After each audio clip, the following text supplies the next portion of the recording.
വിവോയുടെ Vivo X200 ultra എന്ന പുതിയൊരു smart phone launch ചെയ്യാൻ പോകുന്നുണ്ട്. ഈ ഒരു ഫോണിന്റെ ലോഞ്ച് ഡേറ്റ് ഇപ്പോൾ ഒഫീഷ്യലായിട്ട് കൺഫേം ആയിട്ടുണ്ട്. പിന്നെ ഫീച്ചേഴ്സിനെ പറ്റിയിട്ടുള്ള പല കാര്യങ്ങളും ഇപ്പോൾ അറിയാനും കഴിഞ്ഞിട്ടുണ്ട്. എന്തായാലും ഈ ഒരു വീഡിയോയിൽ നമ്മൾ നോക്കാൻ പോകുന്നത് വിവോ X200 അൾട്ര എന്നുള്ള സ്മാർട്ട് ഫോണിനെ പറ്റിയിട്ടാണ്. ആദ്യം നമ്മൾ ഫീച്ചേഴ്സും കാര്യങ്ങളൊക്കെ നോക്കുകയാണെന്നുണ്ടെങ്കിൽ ഡിസ്പ്ലേയുടെ കാര്യത്തിൽ വിവോ X200 അൾട്രയിൽ 6.82 ഇഞ്ചിന്റെ 2K റെസൊല്യൂഷൻ വരുന്ന ഡിസ്പ്ലേയും കാര്യങ്ങളൊക്കെ വരുന്നതായിരിക്കും. വളരെ കൂടിയ റെസൊല്യൂഷനൊക്കെ ഇതിൽ വരും. പിന്നെ AMOLED ഡിസ്പ്ലേയുമായിട്ടായിരിക്കും ഈ ഒരു സ്മാർട്ട് ഫോൺ വരിക. LTP എന്നുള്ള ഫീച്ചർ ഇതിൽ സപ്പോർട്ട് ചെയ്യും. അതായത് റിഫ്രഷ് റേറ്റ് 1 ഹെർട്സിന്റെയും 120 ഹെർട്സിന്റെയും ഇടയിലായിട്ട് അഡ്ജസ്റ്റ് ചെയ്യാൻ കഴിയുന്നതായിരിക്കും. മാക്സിമം 120 ഹെർട്സിന്റെ റിഫ്രഷ് റേറ്റ് ആയിരിക്കും ഇതിൽ സപ്പോർട്ട് ചെയ്യുക. പിന്നെ കർവ്ഡ് ഡിസ്പ്ലേ ഒക്കെ വരുന്നതായിരിക്കും. അതായത് 4 ഭാഗത്തും ചെറിയ കർവേച്ചറൊക്കെ വരുന്നതായിരിക്കും. പഞ്ചോൾ ഡിസൈൻ ആയിരിക്കും ഇതിൽ വരിക. പഞ്ചോൾ വരിക ടോപ്പ് സെന്റർ ഭാഗത്തായിട്ടായിരിക്കും. അപ്പം അത്യാവശ്യം നല്ല ഡിസ്പ്ലേ ഫീച്ചേഴ്സ് ഈ ഒരു സ്മാർട്ട് ഫോണിൽ വരുന്നതായിരിക്കും. പിന്നെ in display finger print sensor ഇതിൽ വരും. ഫോണിന്റെ വെയിറ്റ് വരിക ഏകദേശം 226 ഗ്രാം ആയിരിക്കും. തിക്നെസ് വരിക 8.78 mm ആയിരിക്കും. പിന്നെ IP6869 റേറ്റിംഗ് ഇതിൽ സപ്പോർട്ട് ചെയ്യും. മികച്ചൊരു IP റേറ്റിംഗ് ഇതിൽ വരുന്നതായിരിക്കും. നല്ലൊരു കാര്യമാണ്. പിന്നെ ഇതിൽ ആക്ഷൻ ബട്ടൺ വരുന്നതായിരിക്കും. അതായത് സൈഡിൽ എക്സ്ട്രാ ഒരു ബട്ടൺ വരും. അത് ഇൻട്രസ്റ്റിംഗ് ആയിട്ടുള്ള ഒരു കാര്യമാണ്. ഇനി പ്രോസസ്സറിന്റെ കാര്യത്തിലോട്ട് വരികയാണെന്നുണ്ടെങ്കിൽ സ്നാപ്ഡ്രാഗൺ 8L8 എന്നുള്ള ഫ്ലാഗ്ഷിപ്പ് പ്രോസസ്സർ തന്നെ ഇതിൽ വരുന്നതായിരിക്കും. ബെസ്റ്റ് ആയിട്ടുള്ള ഒരു പ്രോസസ്സർ ഇതിൽ വരുന്നതായിരിക്കും. അപ്പം അത് എടുത്തു വരേണ്ട ഒരു കാര്യമാണ്. ഫ്ലാഗ്ഷിപ്പ് ലെവലിൽ വരുന്ന പെർഫോമൻസിന് ഇതിൽ ലഭിക്കും. 5G സപ്പോർട്ടും കാര്യങ്ങളൊക്കെ ഇതിൽ വരുന്നതായിരിക്കും.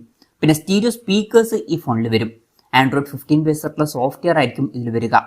പിന്നെ ക്യാമറയുടെ കാര്യം പറയുകയാണെന്നുണ്ടെങ്കിൽ ഈ ഫോണിന്റെ ഹൈലൈറ്റ് ആയിട്ടുള്ള ഒരു ഫീച്ചർ എന്ന് പറയുന്നത് ക്യാമറ ആയിരിക്കും. ഇത് ക്യാമറ ഫോക്കസ്ഡ് ആയിട്ടുള്ള ഒരു ഡിവൈസ് കൂടിയായിരിക്കും. പിന്നിൽ ട്രിപ്പിൾ ക്യാമറ സെറ്റപ്പ് വരുന്നതായിരിക്കും. 50 മെഗാ പിക്സലിന്റെ സോണി LYT-818ന്റെ മെയിൻ ക്യാമറ സെൻസർ ആയിരിക്കും ഇതിൽ വരിക. വോയിസിന്റെ സപ്പോർട്ട് വരും. പിന്നെ 50 മെഗാ പിക്സലിന്റെ സോണി LYT-818ന്റെ അൾട്രാ വൈഡ് ആംഗിൾ ലെൻസും ഇതിൽ വരുന്നതായിരിക്കും. ഇത് കൂടാതെ 200 മെഗാ പിക്സൽ ഒരു പെരിസ്കോപ്പ് ലെൻസും വരുന്നതായിരിക്കും. ഇത് സാംസങ് HP9 സെൻസർ ആയിരിക്കും. ഫ്രണ്ടിൽ 50 മെഗാ പിക്സൽ സെൽഫി ക്യാമറയും വരുന്നതായിരിക്കും. അപ്പം അത്യാവശ്യം നല്ലൊരു ഓൺ പേപ്പർ ക്യാമറ സ്പെസിഫിക്കേഷൻ വരും. അതുമാത്രമല്ല മികച്ചൊരു ക്യാമറ പെർഫോമൻസും എക്സ്പെക്ട് ചെയ്യാവുന്നതാണ്. കാരണം വിവോ X200ലും 200 പ്രോയിലും തന്നെ മികച്ചൊരു ക്യാമറ പെർഫോമൻസ് വന്നിട്ടുണ്ടായിരുന്നു.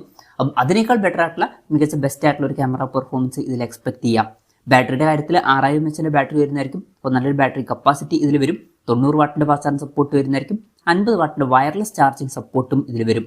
പിന്നെ Type-C ചാർജിംഗ് പോർട്ടുമായിട്ടായിരിക്കും ഈ ഒരു സ്മാർട്ട് ഫോൺ വരിക. അപ്പോൾ നല്ലൊരു ബാറ്ററി സെറ്റപ്പും ഇതിൽ വരുന്നതായിരിക്കും. പിന്നെ ലോഞ്ച് ഡേറ്റിന്റെ കാര്യം പറയുകയാണെന്നുണ്ടെങ്കിൽ ഏപ്രിൽ 21-നാണ് ഈ സ്മാർട്ട് ഫോൺ ലോഞ്ച് ചെയ്യാൻ പോകുന്നത്. പക്ഷേ ആ ഒരു ദിവസം ഇന്ത്യൻ മാർക്കറ്റിൽ ഈ ഫോൺ ലോഞ്ച് ചെയ്യില്ല. ആ ഒരു ദിവസം ചൈനീസ് മാർക്കറ്റിലായിരിക്കും ഈ ഫോൺ ലോഞ്ച് ചെയ്യുക. ഇന്ത്യയിൽ ലോഞ്ച് ചെയ്യുന്ന വെച്ചാൽ ചിലപ്പോൾ ലോഞ്ച് ചെയ്തേക്കാം, ചിലപ്പം പിന്നീട് ഇന്ത്യൻ മാർക്കറ്റിലോട്ട് ഈ ഫോൺ എത്തിയേക്കാം. എന്തായാലും അതിന്റെ കൺഫർമേഷൻസ് ഒന്നും ഇപ്പം പുറത്ത് വന്നിട്ടില്ല. ഇനി വിലയുടെ കാര്യം പറയുകയാണെന്നുണ്ടെങ്കിൽ ഇത് ഫ്ലാഗ്ഷിപ്പ് ലെവലിൽ വരുന്ന സ്മാർട്ട് ഫോണാണ്. ഇപ്പം ഈ ഒരു ഫോണിന്റെ വില മിക്കവാറും 1 ലക്ഷത്തിന് മുകളിലായിരിക്കും വരിക. അപ്പം നമുക്ക് ഒരു 1,10,000 1,15,000 രൂപ പ്രൈസ് റേഞ്ചിലൊക്കെ ആയിട്ട് ഈ സ്മാർട്ട് ഫോൺ എക്സ്പെക്ട് ചെയ്യാവുന്നതാണ്. അപ്പം അത്യാവശ്യം കൂടിയൊരു പ്രൈസിംഗിലായിരിക്കും ഈ ഫോൺ ലോഞ്ച് ചെയ്യുക. പിന്നെ നല്ല ഫീച്ചേഴ്സുമാണ്. ബെസ്റ്റ് ആയിട്ടുള്ള ഡിസ്പ്ലേ ഫീച്ചേഴ്സും ബെസ്റ്റ് പ്രോസസ്സറും മികച്ച ക്യാമറ സ്പെസിഫിക്കേഷനും നല്ല ബാറ്ററി സെറ്റപ്പും ഒക്കെ ഇതിൽ വരുന്നതായിരിക്കും. എന്തായാലും വിവോയുടെ X200 അൾട്ര എന്ന പുതിയൊരു സ്മാർട്ട് ഫോൺ ലോഞ്ച് ചെയ്യാൻ പോകുന്നുണ്ട്. ഈ ഒരു ഫോണിനെ പറ്റിയിട്ടുള്ള നിങ്ങളുടെ അഭിപ്രായം ജസ്റ്റ് ഒന്ന് കമന്റ് ചെയ്യുക. അതുപോലെ തന്നെ ഈ ഒരു സ്മാർട്ട് ഫോൺ ഇന്ത്യൻ മാർക്കറ്റിൽ നിങ്ങൾ ഏത് പ്രൈസിംഗിലാണ് എക്സ്പെക്ട് ചെയ്യുന്നത് എന്നുള്ള കാര്യം കൂടി ജസ്റ്റ് ഒന്ന് കമന്റ് ചെയ്യുക.